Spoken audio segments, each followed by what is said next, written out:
ఈ ప్రాసెస్ని చేయటానికి మాత్రమే ప్రతి అడుగు ప్రతి స్టెప్ ఉంటుంది.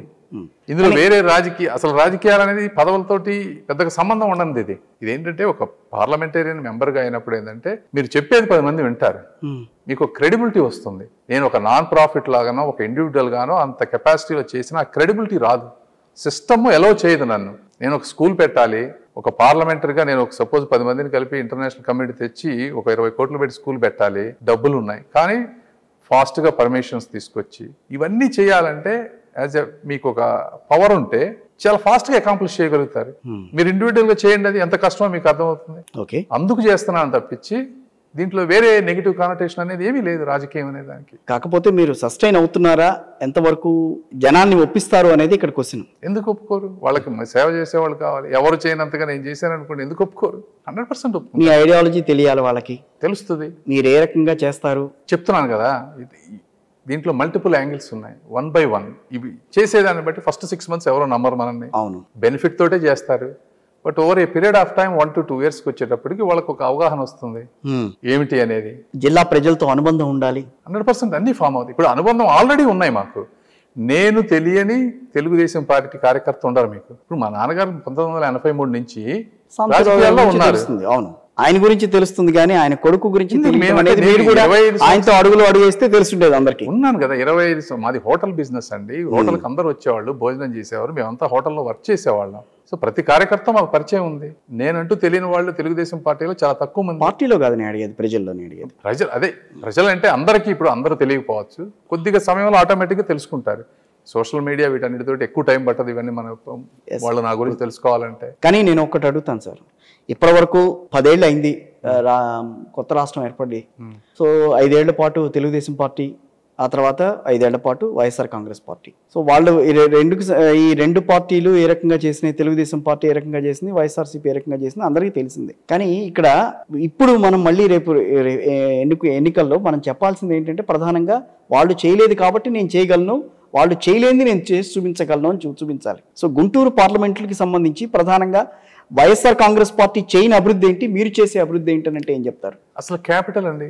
క్యాపిటల్ అనేదాన్ని కంప్లీట్ గా శ్మశానం లాగా మార్చారు కదా, అంతకంటే ఇంకేం కావాలి? అసలు ఒక క్యాపిటల్ బిల్డ్ చేస్తే ఈ రోజున క్యాపిటల్ చుట్టుపక్కల ఉండేటువంటి వాడు చాలా మంది పేదవారు ఉంటారు. వాళ్ళు ఏంటి రోజు డైలీ వర్క్ చేస్తారు. ఒక బిల్డింగ్ కట్టారనుకోండి, ఎంతమంది దాదాపు 120 నుంచి 130 రకాల వాళ్ళకి ఉపాధి కలుగుతుంది. నిర్మాణ రంగం కొంచెం నిర్మాణ రంగానికి అంటే నిర్మాణ రంగం అంటే ఏంటి, ఎంతమంది ఉంటారు అందులో? ఆర్కిటెక్ట్ దగ్గర నుంచి, ఇంజనీర్ దగ్గర నుంచి, సిమెంట్ బ్రిక్ వర్క్ చేసే వాళ్ళ దగ్గర నుంచి, స్లాబ్, స్టీల్ కటింగ్, పెయింట్ వేసేవాళ్ళు, ఎలక్ట్రిసిటీ, కొన్ని 100 మంది దాని మీద బతుకుతారు. సో మీ కాన్సన్ట్రేషన్ అంతా కూడా రాజధాని మీద ఉంటుందా? ఏదైతే డెవలప్మెంట్ ఆస్పెక్ట్, ఒక రాజధాని కానీ, స్కూల్స్ కానీ, ఇన్ఫ్రాస్ట్రక్చర్ బిల్డ్, యూనివర్సిటీలు తీసుకురావటం కానీ, ఏదైనా ఒక పాజిటివ్ యాక్టివిటీ, ఎకనామిక్ యాక్టివిటీ. మీరున్న నియోజకవర్గాలు 7 నియోజకవర్గాలు కూడా రాజధాని చుట్టూతానే ఉన్నాయి. సో రాజధాని చుట్టూతా ఉన్నప్పుడు సో ముందు రాజధాని డెవలప్ చేస్తేనే ఆ చుట్టుపక్కల ఉన్న ప్రాంతాలన్నీ కూడా డెవలప్ అవుతాయి. సో మీ కాన్సన్ట్రేషన్ అంతా రాజధాని మీద, దాని మీద అంతే ఉంటుంది కదా. అటెండప్పుడు మెజారిటీ అలానే ఉంటుంది. పార్లమెంట్ సెగ్మెంటే రాజధాని కాబట్టి. కాకపోతే అది ఒక్కటే కాదు, అన్ని తీసుకుంటాం ప్రయారిటీగా. సైమల్టేనియస్ గా ఒక రాజధాని చేయాలనే ఉంటుంది, దాంతో పాటు సైమల్టేనియస్ గా చేస్తాం. సో ఇప్పటికీ ఆల్మోస్ట్ చాలా వరకు అభివృద్ధి సాధించింది అనుకుంటా కదా ఆ ఏరియా. మరి అభివృద్ధి సాధిస్తే అందరూ అమెరికా ఎందుకు వెళ్తున్నారు? మీరు చూస్తే అక్కడ గుంటూరు, విజయవాడ నుంచి ఎక్కువ మంది వెళ్తారు. ఎందుకు వెళ్తున్నారు? మీరు చూడండి, పోయి మాట్లాడండి, ఎక్కడ అభివృద్ధి చెందిందంటే. అసలు చాలా మంది అప్పులతో ఉన్నారండి ఈ రోజున.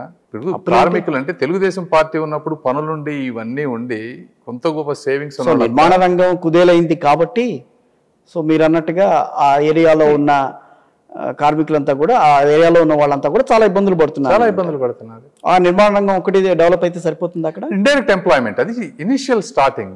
ఓకే, దానికి తోడు మీకు బోల్డన్ వస్తాయి కదా యాన్సిలరీ యూనిట్స్ అనేవి.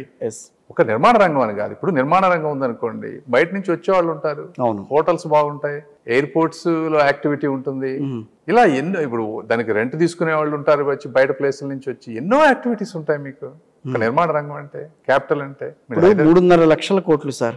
మీరు కాదన్నా అవునన్నా ఆ నిర్మాణం జరగాలంటే కొంత అయితే జరిగింది ఇప్పటి వరకు. మరి ఆ 3.5 లక్షల కోట్లు ప్రస్తుతం ఉన్న పరిస్థితుల్లో, ఆంధ్రప్రదేశ్ ఉన్న ఆర్థిక పరిస్థితుల్లో అంత వెచ్చించి ఆ నిర్మాణం జరగకపోతే రాజధానిగా మనం దాన్ని పిలవకూడదా? అసలు అంత వెచ్చించాలని మీరు ఏ లెక్క వేసి చెబుతున్నారు? ఇప్పుడు హైదరాబాద్ మొత్తం ఖర్చు అంటే అవుతుంది ఇది కూడా ఎన్ని లక్షల కోట్లు. ఒక గవర్నమెంట్ పే చేయదు కదా, ఇది ఇండివిజువల్ ప్రైవేట్ ఎంటర్ప్రైజెస్ పే చేసుకుంటాయి.